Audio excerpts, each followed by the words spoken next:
I don't feel that archaeology has done justice to them, or their builders, until a proper investigation of the submerged Ice Age land bridge to Sicily has been made. Until then, we have to be open to the possibility that what we've learned above water so far may only be a fragment of the story. But Malta's not the only place to look for flooded kingdoms of the Ice Age. I'm on my way to Bimini, a tiny island in the Bahamas lying 40 miles off the coast of Miami, Florida. I'm here to investigate the so-called Bimini Road, the mecca of Atlantis researchers. Parallel rows of submerged stone blocks stretching for 2,000 feet, so large you can only see all of it from the air. We're down here on South Bimini, as you can see on this large-scale map. I've enlisted the help of Trig Adams, a former airline pilot and now an underwater researcher who first found the structures in the 1960s. As you will see from the air, it's quite striking. I have seen it flying over from 30,000 feet. It's that large. It's such an enormous thing. It is that large.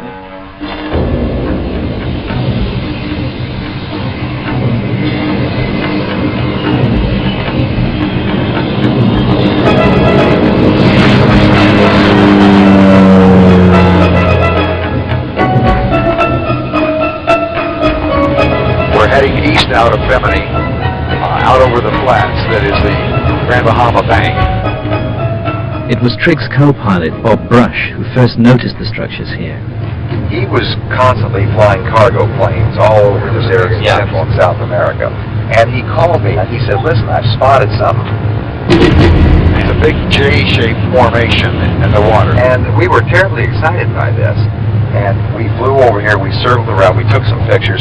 In fact, some of the first pictures that were in the newspapers that went around the world were taken by Bob. Okay, here we're coming up on the road.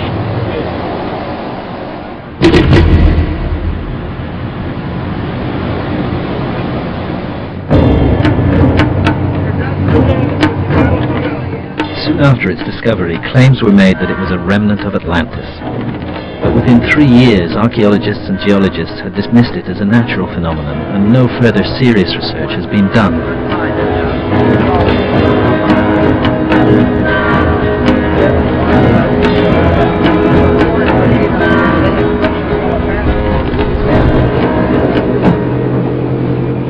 So we are approximately right here. We're going to go in the water, we're going to swim up along this limb, reverse course, come down along this side. It's a very unusual shape altogether. The whole thing is. Yeah. Okay, well I think the best thing is get in the water and try it out. Let's try it.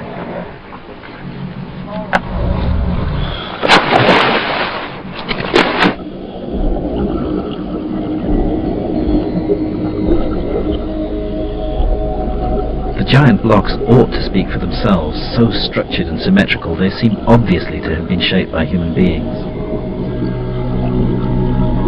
But scientific tests show them to be made up of a type of beach rock which can fracture under wave action into regular patterns. Some of the blocks are propped up by what look like small pillars, although none of the archaeologists who've dismissed the road have noticed this. There's also disagreement over the age of these blocks. Some experts say they're just 3,000 years old. Others say nearer 7,000. I think there are enough holes and contradictions in the Orthodox case to justify a fresh look at this enigma.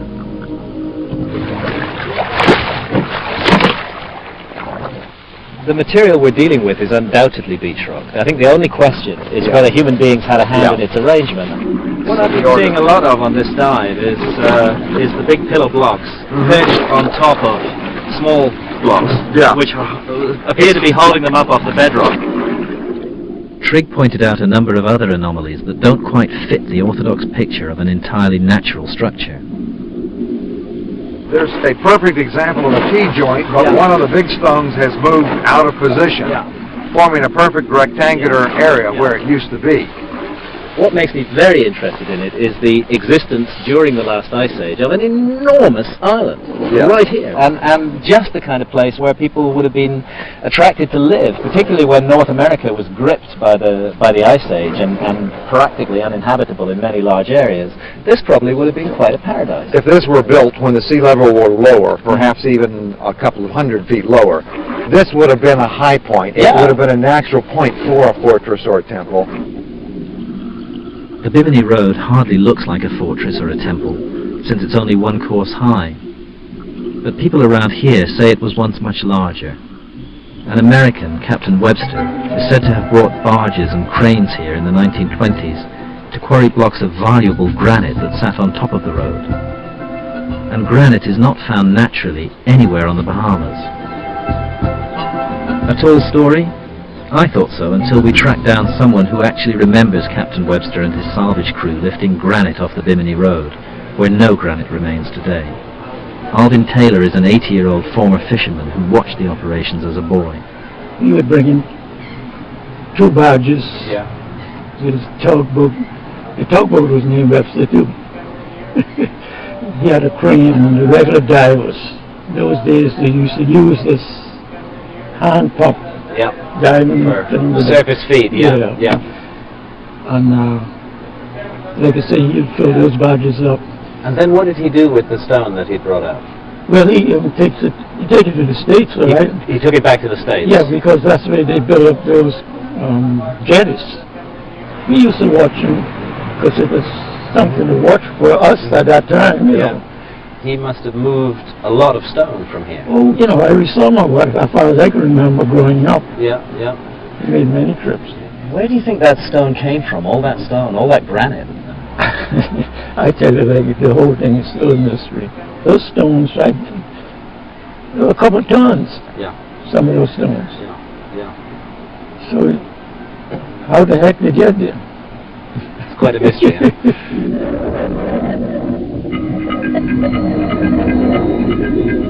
I think there's some evidence that might back up Alvin's story.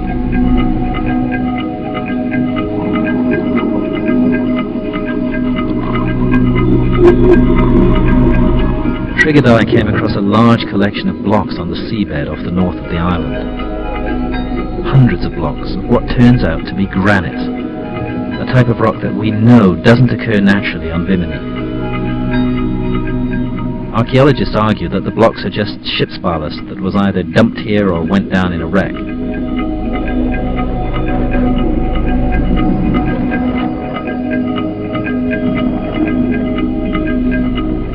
And there is a shipwreck. But what the wreck looks like to me is a 1920s barge. Could it be one of Webster's, perhaps sunk by the sheer weight of granite that he was attempting to carry? Granite that Alvin Taylor and other eyewitnesses testify was salvaged from the Bimini Road, leaving only the foundations of local beach rock that we see today. Such speculation is hard to prove. One thing that is certain is the existence of a great island at the end of the Ice Age, now lost to the sea, at the northwestern tip of which the Bimini Road once stood.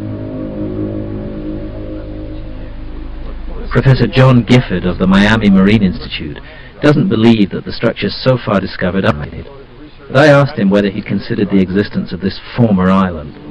That's something that has occurred to a number of people, including myself, and so the first step, of course, would be to go to the Bahamas and look for very early archaeological sites, not only underwater but on land.